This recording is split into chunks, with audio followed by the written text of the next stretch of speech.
నీ పాదాలకు వల్ల నా అడుగులు సాగాలమ్మా, నీ పెదవుల చిరునవ్వుల్లా నా ఊపిరి వెలగాలమ్మా. నిరంతరం నీ చంటి పాపల్లే ఉండాలి నేనెన్నాళ్ళకి, నిన్ను దిలెంతగా ఎదగాలనుకోనే అమ్మా. అణువణువణు నీ కొలువే అమ్మా.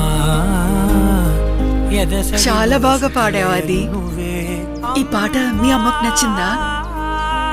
మీకు నచ్చిందా అమ్మా? చాలా బాగా నచ్చింది. అయితే మా అమ్మ కూడా. వస్తానమ్మా.